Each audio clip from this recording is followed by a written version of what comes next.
What's up YouTube, Capital G here, got an extra spicy duel for you guys to check out, showing you guys that new next level Exodia cheese. Man, these Exodia players will never let it go. They will never let go of Exodia. I feel like when you play Exodia, it's kind of like Blue Eyes, you're an Exodia player for life, always finding new ways to frustrate and cheese the opponent. Generally speaking, I don't upload duels that feature Mystic Mind because it's not that entertaining, but this one was an exception to the rule. So we got Block BA down at the bottom, a deck that a lot of people are hyped about this format. I actually think that I probably undervalued this deck. I didn't realize the fields they could make turn one were actually so legitimate. They can drop things like Naturia Beast, Appaloosa, a whole lot of strong cards, and you guys will see a lot of those plays. Yeah, I didn't really know about the Naturia Beast play, but I guess you can drop Glow Up Bulb in the graveyard, and then you have so many Earth monsters because of Block Dragon that it's fairly easy to get those two Earth monsters on field, and drop the Naturia Beast so that your opponent can't play spells. I love it. By the way, my man is still committed. You know what? Don't even matter if Sekka's Light goes to 1. He's gonna run that 1 Sekka's Light and still hit it every single game. Shout outs to you, man. He's rocking the Sekka's Light even if it's at 1. I like this.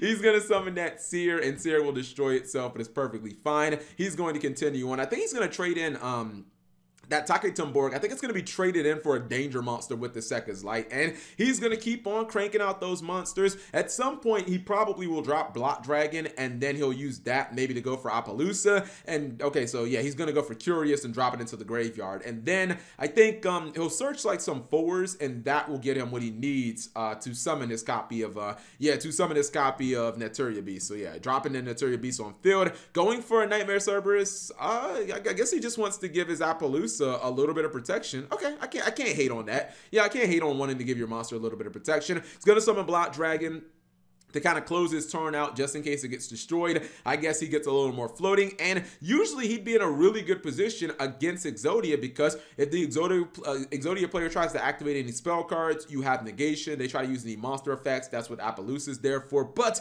this is why Impermanence, guys, is it's been like a $50 card for forever despite the reprints. The card is just so damn valuable. Who runs Impermanence in Exodia anyways? I guess this guy was running it just for this situation.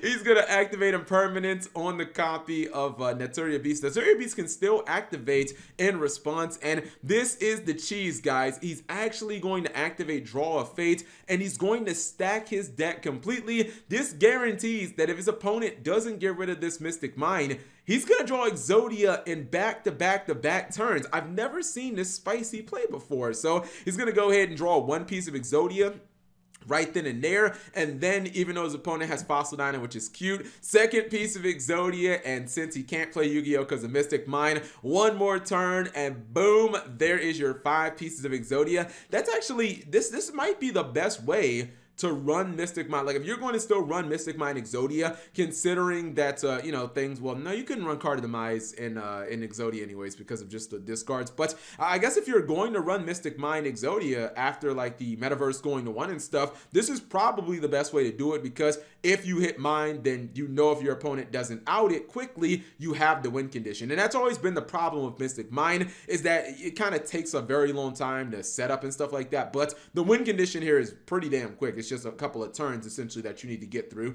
Anyways, hopefully you guys enjoyed that duel. Actually, you know what? Let's pause for like a second and show the deck list off.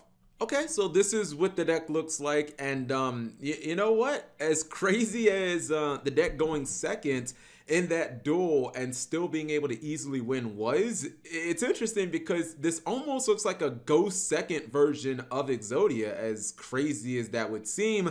But you look at the deck list and it's like, well, you got a bunch of hand traps in here, including the Ghost Reaper and Winter Cherries, which obviously all of these extra deck cards are essentially just Ghost Reaper targets or fodder for you to use Pot of Extravagance. And you see not just the hand traps, but then the main deck copies of Lightning Storm, the Ghost Second, Dark Ruler No Mores, and you have the Spell and Trap removal, which the Lightning Regeki can also kind of count as. I kind of like this build, man. it's interesting because it's not like your traditional go first Exodia, where it's like, all right, if you don't, like if your opponent has the hand trap at the right time, you just kind of lose. This one says opponent set your board up, and I'll probably just break it with like a lava golem or something like that. Then I can just Mystic Mine you and, you know, play my draw of fate and basically just kind of win the game a couple turns later. I don't think people are really playing that much spell and trap removal